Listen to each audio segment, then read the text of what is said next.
All right, man. Well, welcome to the podcast. If you don't mind introducing yourself. Tenshi XO, Tenshi Valentino, Tenshi Assassin, all of them. Yes, sir. How have you been? Shit, good, man. Just working a lot. You know? Where do you work at now? You said what? I said, where do you work at now? Produce. Oh, yeah. Okay. Yeah.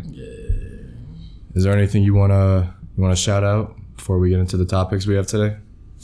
Shit, I don't know when this episode gonna drop, but next Friday from today, I'm gonna have a single out. And sometime after that, I'm gonna have an album out. Hopefully. It's been too long. Plan. It's been too long. But yeah, so the first topic we have today is your specialty, which is producing music. Kind of wanted to ask you how you got into it and what made you get into it.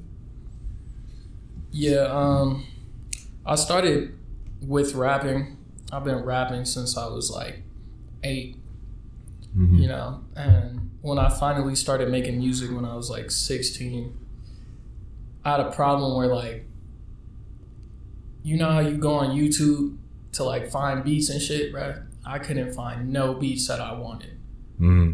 And so like I would go through hours and hours of trying to find beats. Mm-hmm. And I was like, bro, at this point I'm about to just learn how to make my own fucking beats so I can rap on what I want. Mm-hmm. So yeah, that basically started it. And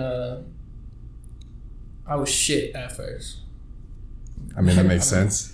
I've never done it before, so yeah. No natural talent there. Like, I feel like I had a natural talent for rapping, but beats, nah, it was a steep learning curve. So how come you went, I mean, I know you do both, but how come you like kind of went more the producing route if you feel like you had more of a natural talent for rapping? I kind of like the collaborative aspect of music, you know? And my producing doesn't just stop at beats, you know? It's engineering, the mixing.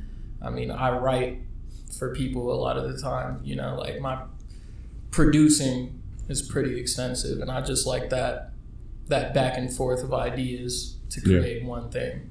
Mm-hmm.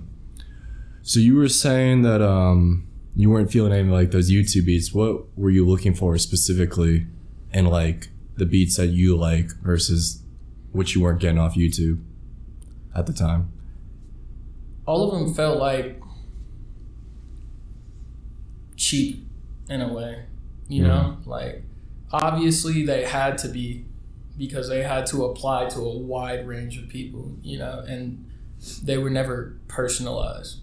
Yeah. And I was looking for something that was like unique in a way, you know, something that didn't sound like it came off of YouTube, which is hard when you're trying to find a beat off of YouTube.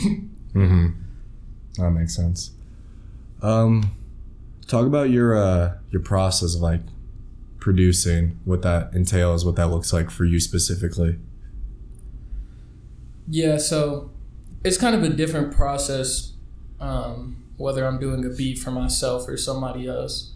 If it's for somebody else, it's usually like I have an idea going in. You know, they usually want something specific.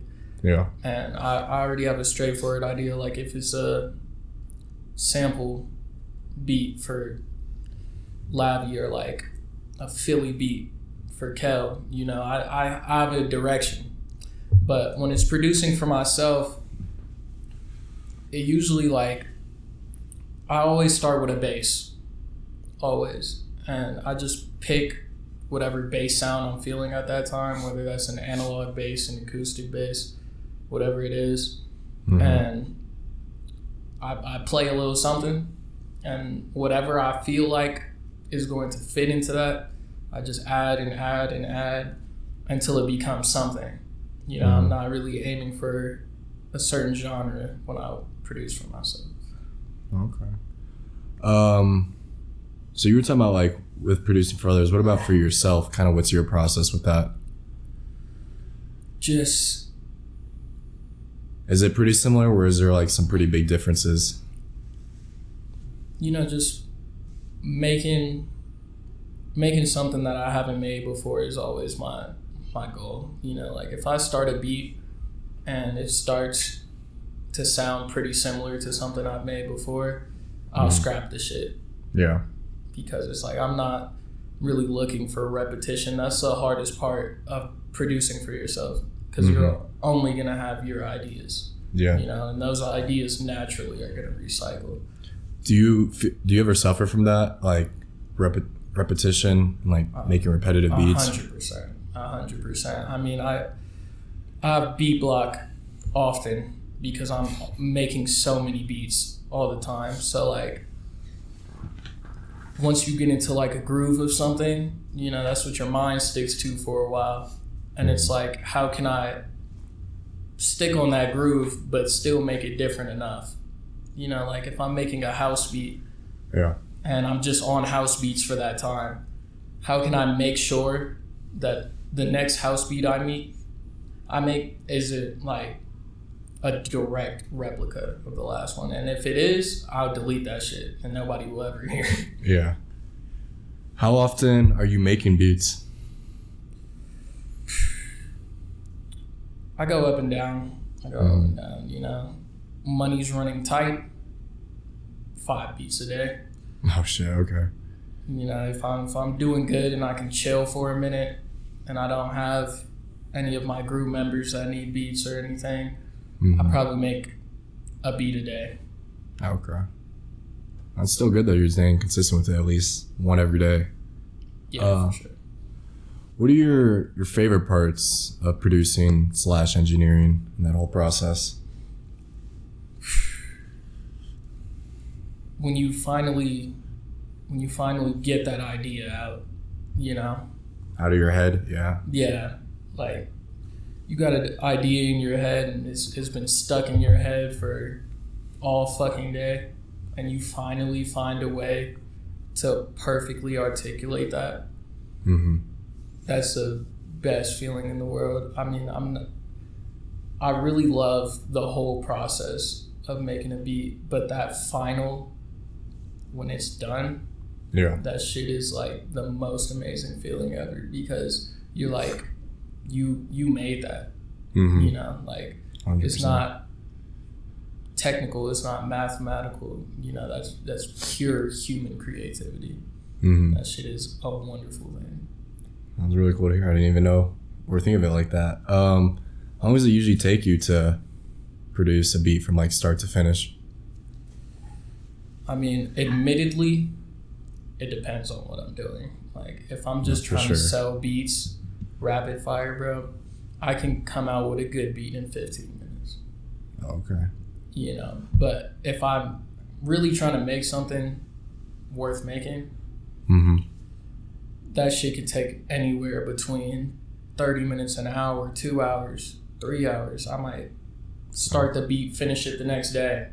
You know, but if I'm just trying to get some rapid fire beats out, I mean, you can ask my group members, they've seen me do it. I can bust out a beat in 15 minutes if it's not that serious. What's your I know you were talking about with the I think like the beat block, but what's like your least favorite parts with producing? Yeah, beat block is definitely a big one, man. Like, when you want to create and you just physically can't, one of the worst feelings in the world. Yeah. On top of that, just not being able to articulate what's in your head onto the program. You know, that shit fucking sucks. I mean, I went through that for a long time, for the longest time. I even feel like it still happens to this day, where like sometimes I have ideas that don't match the skill level I'm at. You know? Yeah. And it's always just catching up to that. And that's why I delete a lot of my music, because I know what I was going for back then. And now that I can finally do it, I'd rather show you what I was actually thinking when I released that one than you listen to basically the demo version. Yeah, well, that makes sense. Do you have any inspirations behind like the work that you do? Like who inspires you? 1000%. I mean, the most controversial one, you know, Mr. Yayo. Mr. Yayo. yeah, and it gotta be Ye. I mean, admittedly, he definitely going somewhere lately, but when I was growing up, that artistic genius is something that you've never seen replicated. Ever. Probably never will be. And in terms of other people on the producing side, Andre 3000, big inspiration on me. RZA, that's how I learned how to sample from watching fucking videos of RZA do it, and you know those like 320p yeah old cassette video no 100% of him sampling and shit. And Pharrell. Those are probably my biggest producing inspirations. Okay. Do you have a favorite song you've produced, engineered, mastered, anything? Yeah, I mean, I'll give you produce and mix. Okay. Favorite song I've mixed, and this might just be because I recently did it, but my boy Labby got a song. It's not out yet. It's not out yet, and it is one of like the most experimental things that he's ever released, and it's something that's really about to change the way people perceive his music, and that shit was a beauty to mix. I loved every second of it. Do you know if it's going on his album or no? I know that it might. Okay. I know that it might. It's a possibility, but even he thinks it's a little, left field. But I'm definitely gonna tell him to put it on the album, whether he listens to me or not. Yeah, that's up to him. But okay. Yeah, that's the favorite song that you mastered. Mixed and produced. That's out right now, or just in general? In general. In general, let's see. It's hard, man. I've produced a lot. Yeah. Produced a lot. It'd probably be between Drifting Interlude from Kel. That's a good one. Yeah, I like that one. And Breathless by my homie Alex. Okay. Which is probably one of the most experimental beats that is out right now that I've produced. Okay. Sweet. You got anything else you want to add in terms of that topic of producing music? Yeah, I've had a lot of people come to me for advice on producing and mixing and engineering and how to start it and all that. So I might as well just put it here so that everybody can just watch this. Yeah, I didn't even think of that. That's good. The thing about producing is, the thing that you got to come to terms with is that you will never be as good as you want to be, no matter where you are. You're always going to be chasing that next level. Doesn't matter if you're a Grammy Award-winning producer or a guy sitting in his basement with a laptop. You're always going to want to be better. And instead of taking that in a negative way, it should show you that the passion is there. And if the passion is there, the drive is there, and you're always going to get better. And you just got to accept that you'll never really be where you want to be, but that's the good part. Yeah. And in terms of like really starting, if you wanted to start mixing or producing right now, my best advice is trying to recreate something. Get like the isolated vocals from one of your favorite rapper songs and try to mix it to sound exactly like it does on the song. Or if you want to make a beat, get one of your favorite beats from one of your favorite songs, try to recreate that shit. And it's gonna be hard, but that's how you learn processes. It's good advice. I didn't even think of that. I would have just said watching videos, but that's actually really good. I should put it into practice. That too. That could work. Yeah. The next topic I had for you was talking about living in LA, because obviously you have. I was born in California, but I didn't live in LA. So talk about how it was growing up in LA. Yeah, I mean, I didn't come from a good spot in LA. I kind of bounced around hoods when I was a kid, and when I finally settled in Inglewood, it was like it's always you gonna be involved with shit, you gonna see some shit, all of that when you live in the hood in LA. So it's almost destined. Yeah. And I think, if anything, the reason why I appreciate my city so much is that I would be a way different person if I wasn't raised there. It shaped you, yeah. Yeah, and those experiences taught me a lot, to the point where, to this day, when I tell people my age, they think I'm way older than I am. And it's just because I experienced so much somewhere so short amount of time. And that's the beauty and the curse of being raised in LA. Mm-hmm. How long were you living out there? I think altogether 17 years. Okay. Do you have any favorite memories from living out there? That stick out. Yeah, I mean, funny enough, one of my favorite memories is the first time I got arrested. Really? Why is that? Because that shit was funny, how it went down. Right? Yeah. The quick summary of it was me and my homies hopped the gate into our school to just smoke in the abandoned classrooms, and then we were going to try to break into the pool and swim in there. It was summer. Yeah. Okay.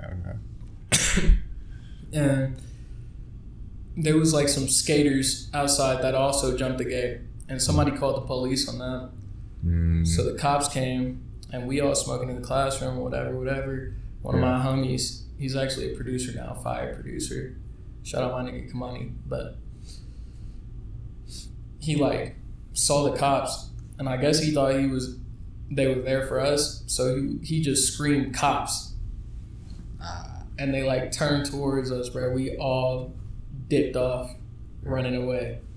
And it was just funny seeing everything going down, because like some of us was trying to hop the gate. Them niggas got pulled down, bro. Damn. Nigga, I ran away. It was like this fat cop that was on me, bro. No way you let him catch up. Bro, no, he didn't. And that's why he was mad. He ran back, hopped in the squad car, caught me in the squad car, bro. When they hopped out, they both drew their weapons, nigga. Hands up, all that, bro. That's crazy. All that for just trespassing? And for anybody that's never been in the back of a police car, they got this like hump in the middle to make sure that your legs stay spread. And when we was driving back up to the school, because that's where they had all my homies lined up in cuffs. When we was driving back to the school, the fat cop that was chasing me, that I ran away from, right, brake checked me hella hard. So I would like hit the fucking hump in the middle, bro. That nigga was so mad about that shit. But damn, don't do shit like that. But it was funny for me. How old were you when that happened? I was 15. Oh, okay. Yeah. Okay. Just some teenage stuff. I know you're talking about where you grew up and like with the hood, or like just bouncing around, but are there any negatives that you experienced, or just in general that you haven't experienced when it comes to living in LA?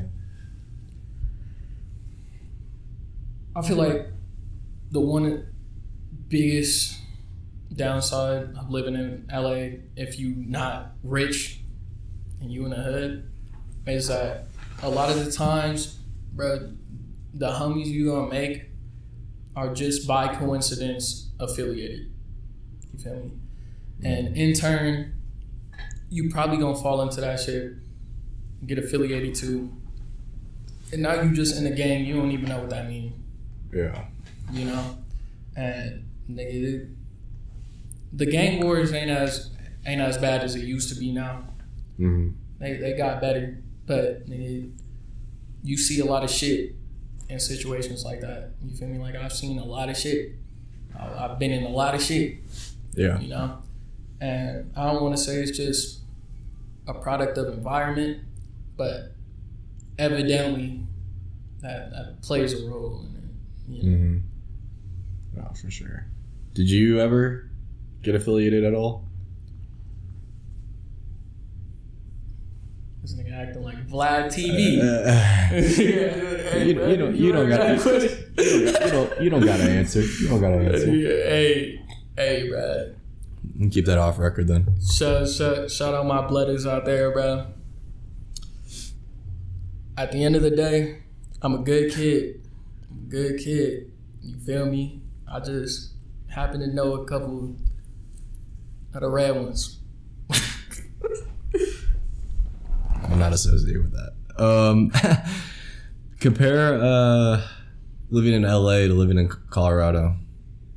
Like any similarities, any differences that just stick out? Because obviously there are some, but man, I think the biggest problem I got with Colorado from growing up in LA, and I'm not saying it's all of y'all, so don't get heated in the fucking comments, clipping this, trying to come after me, blah, blah, blah. But there's a lot of fake gangsters out here. A lot of them, nigga.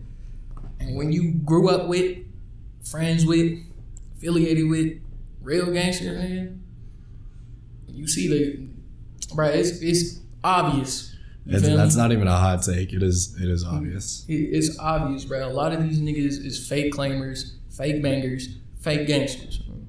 Yeah. And on top of that, a lot of niggas is fake hard. I don't remember your name because you're not that important. But whoever that nigga is that be beefing with Nana, you a bitch. I don't remember his name. Some rapper, bro. Oh, I know exactly. I know you're talking about. Yeah. I ain't never seen you do anything. No. And that's you feel me? Anyways. Yeah. What's some positive shit I could say? I like the agriculture out here. The agriculture? Yeah, bro. I love all the flat fucking fields. Okay. And like, never heard anyone say and that. like the forestry and shit. Okay. Yeah, the nature. I was like that. Yeah, bro. The agriculture too. I love flat fields, bro. I don't know what it is, bro, but staring at miles of flat fields, bro, is peaceful. Interesting. We don't got none of that in LA. No, for sure. I definitely what you're saying. I've just never heard anyone say that. I like the answer. That's a good answer. Shit. Anything else you want to add to that topic about living in LA? For everybody that want to move to LA, don't. It's not what you think it is. That's one of the biggest things I can tell you. And if you are going out to LA, don't go alone. Because you're going to realize a lot of niggas out there don't care about you, bro. And like, it's a lot of that out here too, but it's a lot more out there. Mm-hmm. You feel me? And if you going to go with some friends, but just know you're going to be disappointed, bro. I love my city, but everything y'all done heard about LA, most of that shit is a little overhyped, bro. I don't know if it's just because I was raised there and I got used to all this shit. Mm-hmm. Yeah, you know what? Maybe I'm being ungrateful. But point is, it's not like the greatest city in the world, bro. And you can live without living in LA. I get it. I would only ever visit there. The last time I was actually in LA was for Comic-Con in October, so yeah. Shit. We got one more topic. This is definitely more of a shorter episode. But fuck it. Not every episode can be like over an hour. Damn, I thought we was going for long. I was trying to keep my yapping to a minimum. I mean, we're almost at 30 minutes, so I mean, for 2 topics, it's like 15 minutes each. That's actually about what I do. But yeah, the last topic I got for you is creation of your recent album, which this topic I wasn't really sure about because I know it's what even is your most recent album that you've been working on creating? Because I know you've been flip-flopping with projects. Yeah, so I got 2 main ones right now. And they're going to come out interchangeably, to be honest. I don't really know which one's gonna come out first or when. Either I probably shouldn't have come on this podcast until I knew this. Well, now this is gonna force you because we literally put this topic on here because you were gonna release something. But look, I asked ChatGPT yesterday when Tenshi XO was gonna drop, and it said in the summer, somewhere between May, not May, my bad. June, yeah, May and June, late May to early June. So maybe ChatGPT right, maybe ChatGPT a wizard. Right? Well, it needs to happen. But like the 2 projects, we got Theophobia, which I know y'all don't really care about. We got XO3. Okay, what's that? What's that first one? I never even heard of that.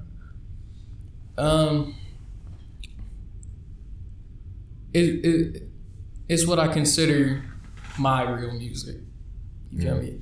XO3, as much as I love making music in general, XO3, admittedly, is because niggas want it. You know? Or if not, if nobody wanted this shit, it would never drop. But, you know, I'm trying to make it perfect for you. XO3 has had like 8 versions over the past 3 years. It's not like I haven't been working. Y'all be acting like I haven't been working. If I read some of the DMs I be getting on this podcast right now, y'all would see how much y'all be fucking tripping. It's not that serious. I've been working. I'm just trying to make it perfect. I'm trying to make sure I get it. that it lives up to what it needs to. You know, I want to make sure everything I drop from now on is something I'm going to be okay with in 10 years. So I stop unreleasing shit. And then also my camera is a 30-minute recording limit, so I just have to restart it.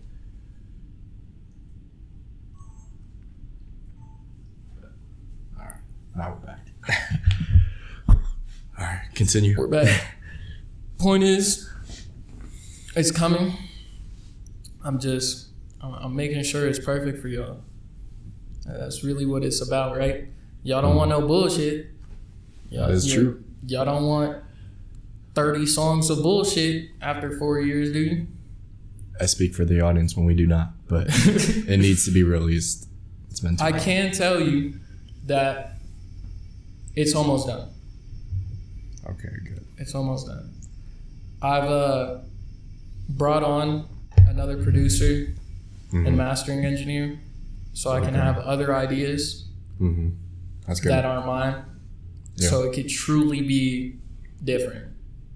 You know, the XO series has always been about innovation.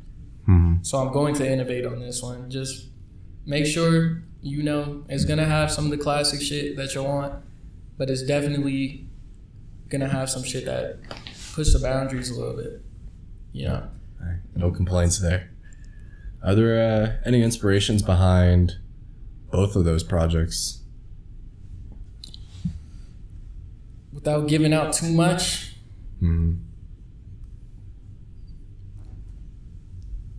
I leaned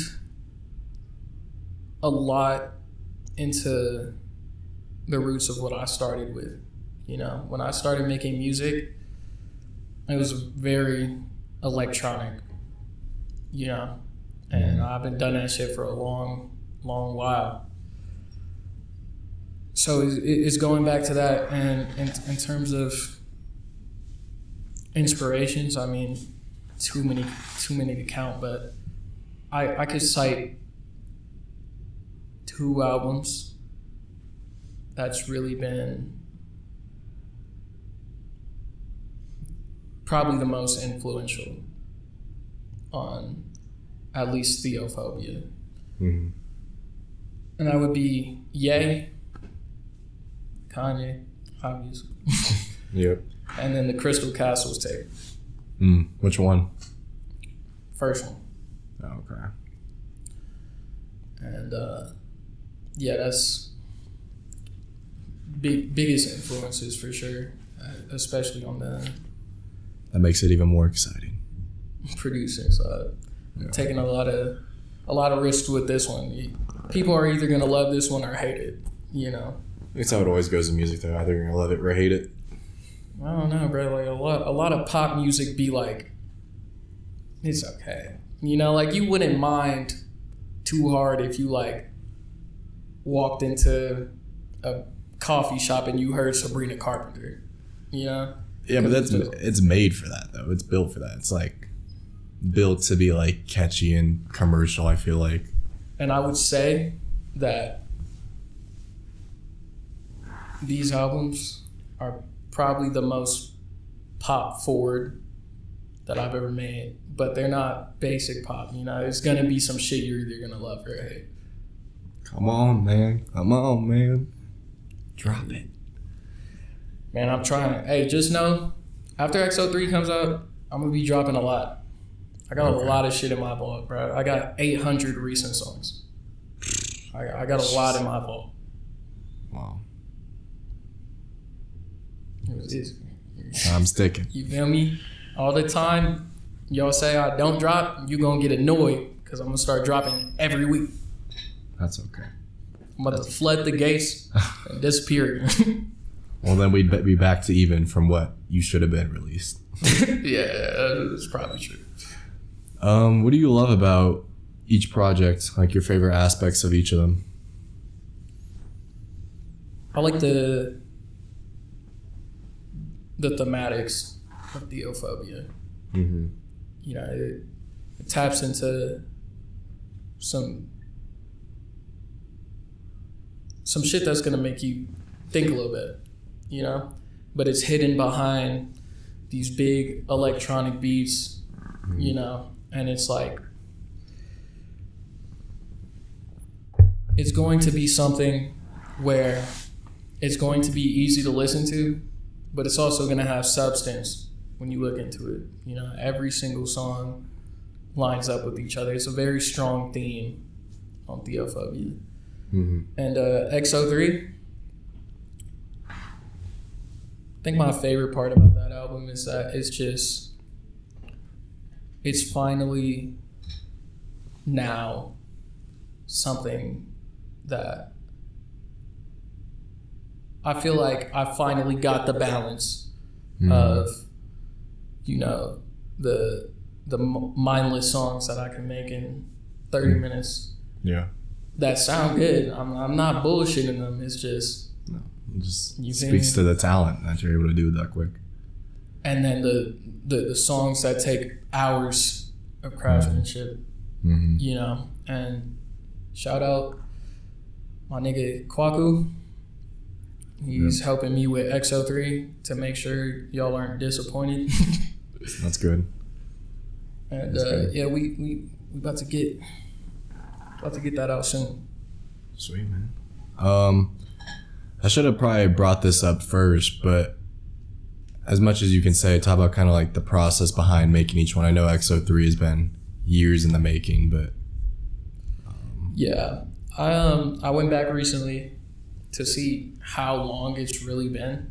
mm-hmm. I realized that XO2 was released end of the year 2021. So it's been 4 years. We're coming up. Yeah, This will be the fourth year. It's been 3 years and some change, Yeah. you know. And I remember my first XO3 announcement was 2 weeks after XO2 dropped.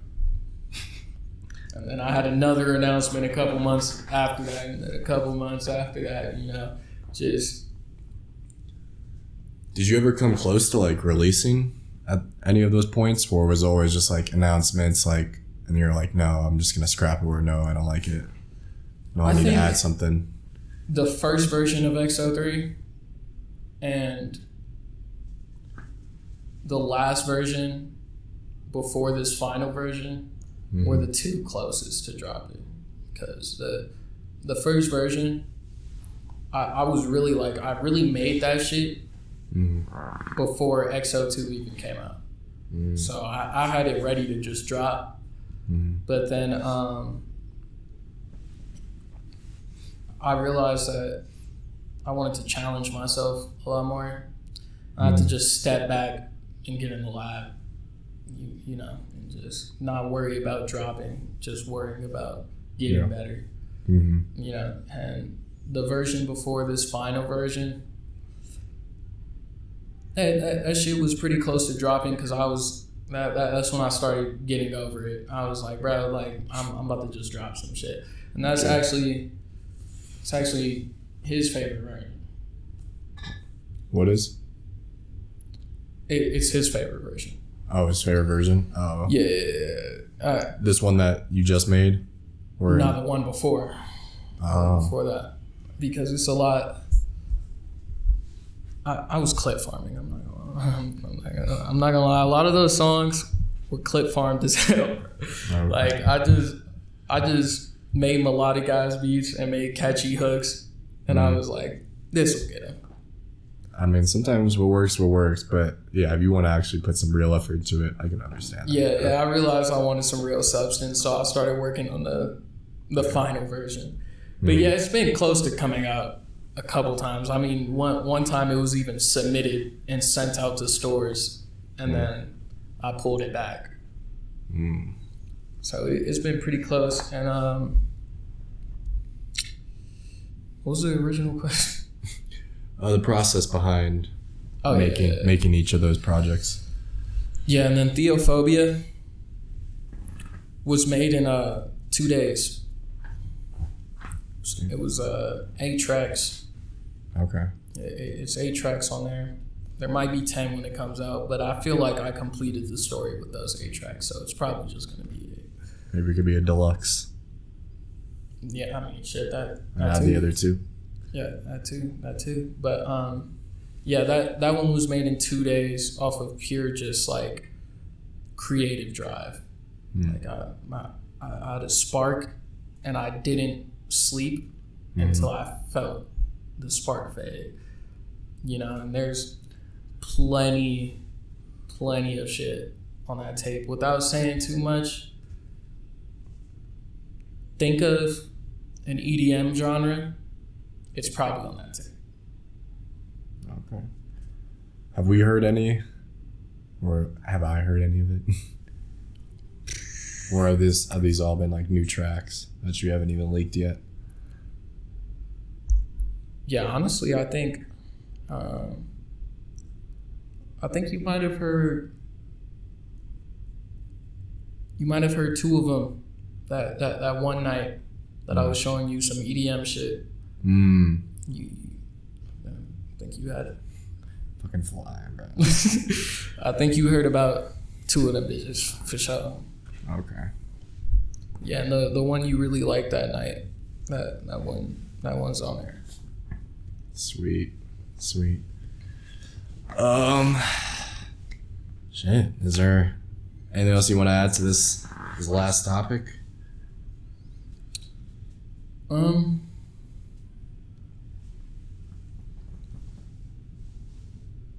Yeah, I mean, I just want to reiterate, because I know I'm probably going to get DMs off of this episode alone. The album's coming soon. I'm working. I'm not just bullshitting. I'm not just sitting around. I'm working. For real. We trust you. We trust you. And number 2, I produce for a lot of people, you know. A lot of people close to me too, that their art is very important to me. You know, and sometimes my own work gets pushed to the side. I was gonna ask that. I didn't know like what you prioritized. Yeah, I mean, I'm always gonna, the way that I see it is that I'm an engineer first. I'm an artist. Okay.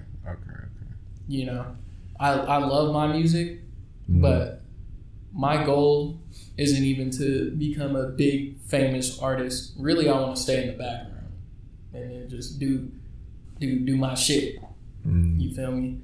So like, I'm always gonna prioritize a Trey album, a Mikey album, you know, because those are two incredible artists, you know, and I work with them a lot.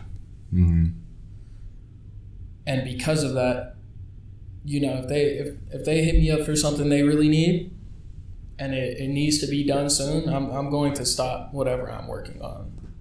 That's real. That's real. Yeah. Also, shout out Nana. I have one song out, produced by me. Speed Racer 2. He should have more songs out produced by me. But you see, the problem is, I ain't even gonna say. Point is, our schedules just don't align often. And it frustrates me because he's an incredible artist, but our shit just don't be lining up. Just out of pure luck, it don't be lining up. You know, you guys gotta work more. You guys gotta work more together. You guys are both too talented to not be working together. You know, we thought about a little 4-track tape exclusively produced by me. And it was gonna be some experimental shit. We've thought about it. We haven't come around to it yet.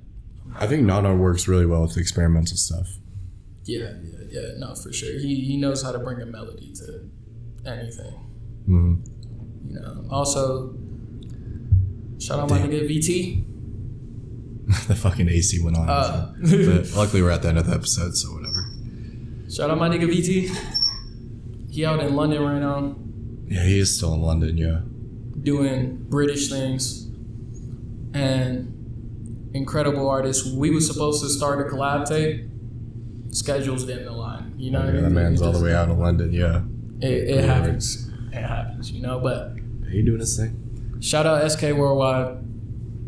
We have the greatest lineup of artists out of any group, and you cannot prove me wrong. I just don't know it. That's been our huge issue, just getting it out. So it's not because of a lack of talent. It's literally just because of a lack of like marketing. Yeah. But sweet. Anything you want to shout out at the end? I know we just did all the shout outs. Anything else? Kel got an album. Dropping. What's next Friday? The 28th? No, I think it's the not the 20th. It's the 18th. The 18th. What's the one after that? 25th. 25th. Kel got an album coming out. It's called 2. All produced by me, all mixed by me, all mastered by me. Greatest work he ever put out ever. There's this one song called Mo Bands on there. That shit is a hit. Y'all about to understand it soon. Who else? Trey got an album coming out. I just leaked that shit. But you know what? I'm gonna give y'all the information. He's been talking about it. I'm gonna give y'all the information, all right? He hasn't said it publicly yet, so he probably gonna be mad at me. But he probably shouldn't have told me. This is public info now. Trey got an album coming out soon. I got a couple beats on that motherfucker. Kwaku got a couple beats on that motherfucker. The album's gonna be great. I was just there mixing with him. I was getting some clips for them, so. Yeah. Yeah. Very, very talented. One of the most talented people I know. That man's a great producer. But yeah, I think that's about it. Shout out my nigga Micah Bo up in Sacramento. He got some shit coming out soon. He hasn't released anything yet, but he been cooking. For sure. And yeah, shout out SK Worldwide. Shout out Vanta. Still rock with them niggas. That's about all the shout outs I got. Oh, I got clothing coming soon. But I'm not going to say too much on that. Okay. Sweet. Well, I appreciate you coming on. Oh.